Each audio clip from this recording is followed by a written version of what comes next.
자, 방금 전 강의 화학 반응식까지는 중학교 내용 복습이었잖아요. 여기서부터 이제 진짜 고등학교 우리 2학기 통합과목 2 내용입니다. 이번 중간고사 뭐라고? 산화환원 반응이죠. 산화환원 반응이 뭘까? 일단 산화환원 반응의 정의 먼저 시작합시다. 산화환원 반응에서 산화라는 말은 굉장히 익숙하죠. 이미 우리 전 강의에서도 했었고 1학기 때도 굉장히 많이 말했었던 내용입니다. 산화 반응이란 산소를 얻는 반응이야. 이름 그대로 산화, 산이 산소의 산이고요. 화는 데려왔자. 산소랑 된다, 산소를 만난다 라는 의미인 거잖아. 산화 반응은 산소를 얻는 반응이었습니다. 대표적으로 철의 부식, 철이 녹쓰는 반응에서 철이 산소를 얻게 되니까요. 자, 이제 산화환원 반응에서 산화는 굉장히 익숙한데 환원이라는 말은 사실 좀 생소하죠. 환원은 처음 들어봤을 수도 있어. 환원은 뭘까? 산화가 산소를 얻는 거잖아. 그럼 환원은 뭐겠어? 산소를 잃는 반응이야. 즉 이처럼 산화환원 반응은 산소가 관여하는 반응인 겁니다.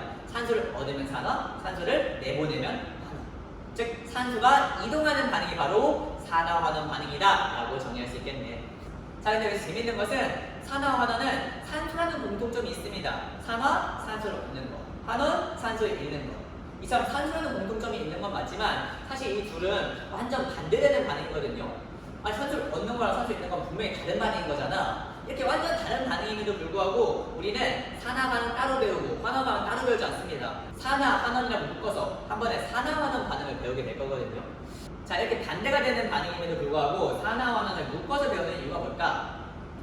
산화와 환원은 완전히 다른 반응인 건 맞지만요. 이 둘은 독립적인 반응은 아닙니다. 즉, 산화 반응 따로, 환원 반응 따로 일어날 수가 없어. 산화 반응이 일어나면은 반드시 환원 반응도 같이 일어나게 돼요. 따라가는 겁니다. 화학 반응도 마찬가지입니다. 환원 반응 혼자 일어나지 못하고요. 환원 반응이 일어나는 순간 산화 반응도 반드시 같이 일어나야만 해.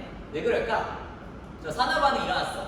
산화 반응이 일어났다는 것은 산소를 얻었다는 뜻인데 그 얻은 산소, 어디서 얻은 산소인데? 뭐 우주에 없던 산소가 뿅 하고 나타나서 얻은 거야? 아니죠. 없던 산소가 생긴 게 아니고요. 누군가 나한테 산소를 줬기 때문에 내가 산소를 얻을 수 있었던 거야. 즉, 누군가 산소를 잃었다는 것을 의미하는 거죠. 따라서 산화가 일어나려면, 산소를 얻으려면은 누군가 산소를 잃는 환원 반응이 일어나야만 한다. 마찬가지로 환원 반응이 일어난다. 환원 반응이 일어나는 것은 산소를 잃었다는 뜻인데 내가 잃은 산소, 그 산소가 우주에서 뿅 사라지는 거야? 아니야. 사라지지 않아. 내가 잃은 산소 누군가는 가져가게 된다. 즉, 내가 산소를 잃는 순간 반드시 그 산소를 누군가는 얻어가기 때문에 환원이 일어나면은 산화도 반드시 같이 일어난다는 거죠. 이처럼 산화와 환원은 독립적이지 않고요. 항상 동시에 같이 일어나기 때문에 우리는 묶어서 산화환원 반응이라고 배우는 겁니다. 자, 우리 주변에 굉장히 다양한 산화환원 반응들이 있습니다. 우리 실생활에 있는 다양한 산화 반응 예시에 대한 한번 알아보도록 할게요. 가장 우리한테 익숙한 산화환원 반응, 바로 철의 부식입니다. 철은 공기 중에 있는 산소랑 굉장히 잘 반응합니다. 왜냐? 철은 금속이어서 전자를 잃어버리고 싶어하고 산소는 비금속의 전자를 얻고 싶어하니까 철과 산소가 만나면 서로 짝짝꿍이 잘 맞을 거 아니야. 이 과정에서 이온 결합이 형성이 되고 산화철이 되면서 녹색이 되는 거죠. 즉, 철이 녹쓰는 과정에서 철이 산소를 얻고 있습니다. 산소를 얻는 걸 뭐라고 한다고? 산화 반응이라고 한다. 즉, 철의 부식이야말로 대표적인 산화환원 반응이라고 할 수 있겠네요. 자, 철이 산소를 만나서 산화철이 되면서 녹쓰게 됩니다. 철이 녹쓰는 건 우리 상식선에서 너무 당연한 현상이거든요. 자, 근데 반대로 이 녹슨 철, 즉 산화철이죠. 철과 산소가 지금 합쳐져 있습니다. 이 녹슨 철에서 산소를 다시 떼와서 순수한 철을 돌릴 수가 있을까? 우리 사실 녹슨 철이 순수한 철로 돌아가는 거 흔히 볼 수 있는 현상이 아니잖아요. 그래서 여러분은 좀 생각할 수 있습니다. 녹슨 철을 다시 철로 돌릴 수 있어? 돌릴 수 있어요. 이 녹슨 철에 있는 산소를 떼우면 다시 순수한 철로 돌아오거든요. 이러한 과정 우리는 철의 재련이라고 합니다. 재련 반응. 자, 이 철의 재련 반응은 현대 과학기술의 대단한 발전이 아니고요. 옛날 옛적부터 개발된 기술이에요. 언제? 철기 시대부터 이미 철의 재련 기술은 발달해 왔죠. 철기 시대가 언제야? 철을 사용하던 시절이죠. 자, 달리 한번 질문해 보겠습니다. 청동기 시대 생각해봐. 청동기 시대는 철기 시대 바로 이전이잖아요. 청동기 시대의 지구에는 철이 없었을까? 철이 없어서 철을 못 사용했던 걸까? 청동기 시대 사람들은 철을 사용하지 않았었거든요. 지구상에 철이 없어서 그래? 그렇지 않아. 지구상에 철이 무지 많이 있었어. 그럼에도 불구하고 청동기 시대 사람들은 철을 사용하지 못했죠. 왜냐? 청동기 시대에는 철은 많이 있었지만 이 철들이 온전한 철이 아니라 녹슨 철로 존재했기 때문이야. 너무너무 당연하게도 이 인류가 사용할 수 있는 철들은 지각 위에 있는 철들이고요. 지구 내부에 있는 철을 사용할 수 없을 거 아니야. 이 지각에 있는 철들은요, 당연히 공기 중에 있는 산소에 노출되어 있을 수밖에 없고요. 산소랑 만난 철은 자연스럽게 녹슬 수밖에 없다. 즉, 청동기 시대 때 사람들이 볼 수 있는 지각에 있는 철들은 기본적으로 다 녹슬있기 때문에 녹슨 철은 이용 가치가 떨어지지 않아. 잘 부셔지고 전기도 안 통하고 예쁘지도 않고 광택도 없고. 자, 이러한 점에서 청동기시대 사람들은 철을 사용할 수가 없었다. 근데 철기시대가 되면서 철을 사용할 수 있게 되죠. 왜? 바로 이 녹슨철을 순수한 철로 재련하는 기술을 개발해냈기 때문입니다. 그러니까 이 철의 재련이라는 기술은요, 뭐 대단한 과학기술이 아니고 이미 철기시대 때부터 사용했던 화학기술인 거야. 자, 여기서 재밌는 점은요, 철의 부식과 철의 재련은 완전 역반응 관계, 완전 반대 반응이라는 겁니다. 철이 부식하는 건 철이 산소를 얻어서 산화철이 되는 거잖아. 이 산화철이 산소를 뺏겨서 산소를 다시 잃어서 순수한 철로 돌아가는 게 바로 철의 재련이죠. 즉 산소를 얻으면 부식, 산소를 다시 잃으면 재련, 부식, 재련. 이처럼 철의 부식과 재련은 완전 반대 반응입니다. 자, 이때 철의 재련 당연히 산화환원 반응이라고 할 수 있죠. 왜? 철이 재련되는 과정에서 산소를 잃고 있네. 산소를 잃는 걸 뭐라고 해? 환원 반응이라고 한다. 즉 철의 재련은 산화환원 반응인 거예요. 환원이 일어났다는 것은 자연스럽게 산화도 같이 한다는 뜻이니까요. 자, 여기서 얻을 수 있는 큰 교훈이 있다. 어느 한 반응이 산화환원 반응이잖아. 그 거꾸로 돌아가는 반응도 반드시 산화환원 반응일 수밖에 없어. 왜냐? 산화 반응이 여기 환원 반응이잖아. 환원 반응이 여기 산화 반응이잖아. 즉 산화환원 반응의 거꾸로는 당연히 산화환원 반응일 수밖에 없죠. 그래서 철의 부식이 산화환원 반응이고 이걸 거꾸로 돌아간 철의 재련도 산화환원 반응이라고 할 수 있다. 자, 이렇게 철의 재련, 우리 인류에 있어서 굉장히 중요한 산화환원 반응입니다. 철의 재련 기술이 개발되지 못했다면 지금 이 시기도 청동기 시대야. 지금도 철 사용하지 못했을 거야. 다 녹슬었을 테니까. 자, 이 철의 재련만큼이나 중요한 산화환원 반응이 또 있습니다. 바로 세포호흡입니다.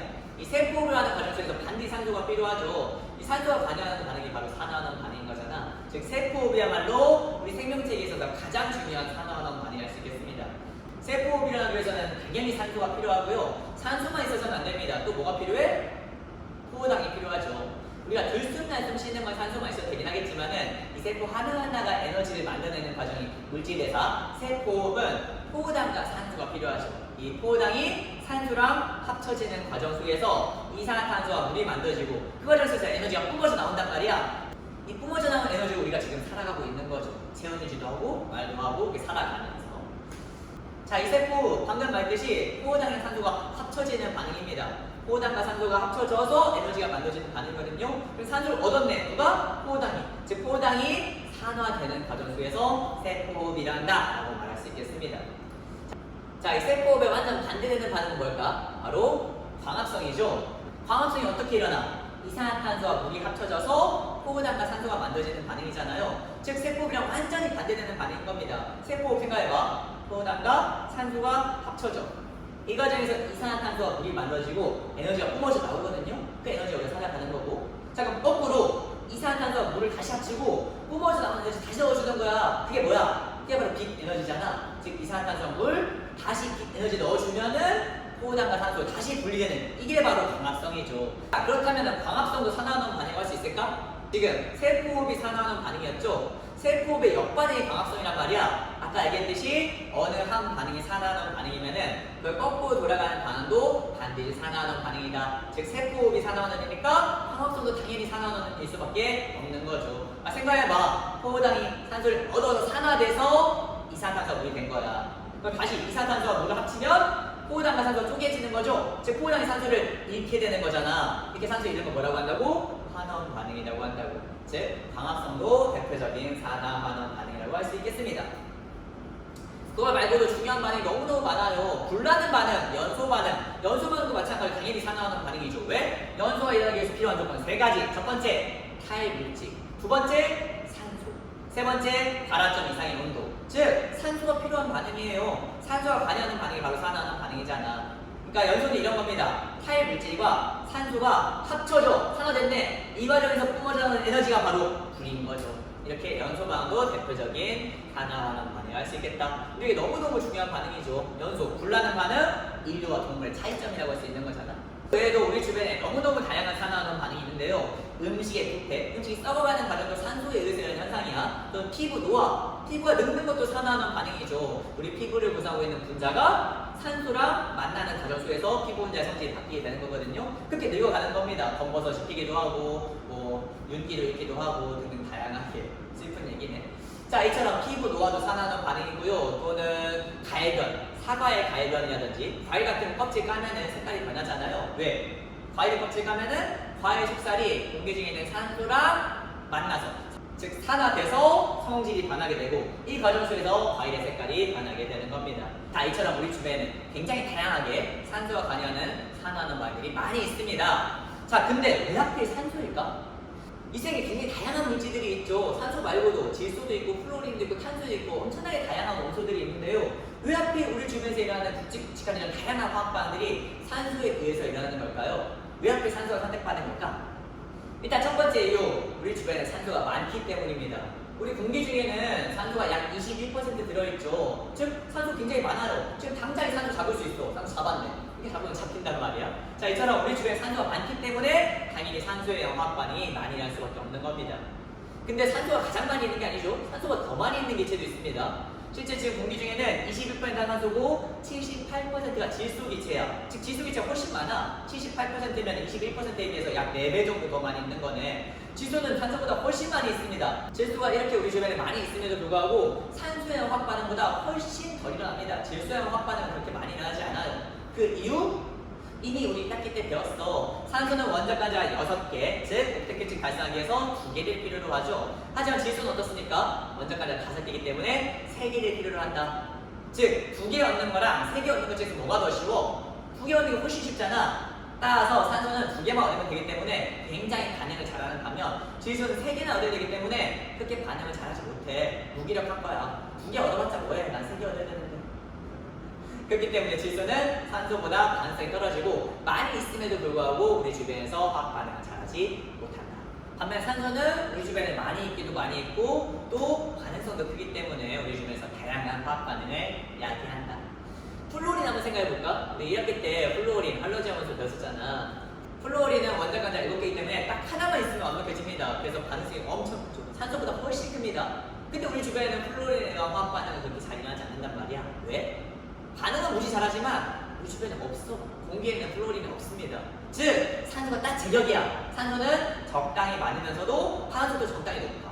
반면 질소는 무지 많지만 반응성이 적고요. 플로린은 반응을 겁나 잘하지만 우리 주변에 없잖아.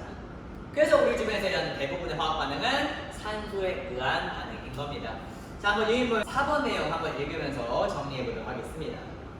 자, 산소 기체는 대기 중에 일단 풍부하게 존재하죠. 그리고 다른 물질과도 쉽게 반응하는 성질이 있습니다. 그렇기 때문에 우리 주위에서 일하고 있는 여러 화학 반응 중에는 산소가 관여하는 반응이 많을 수밖에 없고 이렇게 산소가 관여하는 반응을 뭐라고 한다? 산화환원 반응이라고 한다. 예시, 철의 부식, 재련, 광합성, 세포흡, 사과의 가해변, 음식의 부패, 연료 연소 엄청 다양하죠. 이런 반응을 우리는 산화환원 반응을 하고요. 하필 이 중에서도 산소를 얻는 반응을 산화 반응, 잃는 반응을 환원 반응이라고 한다.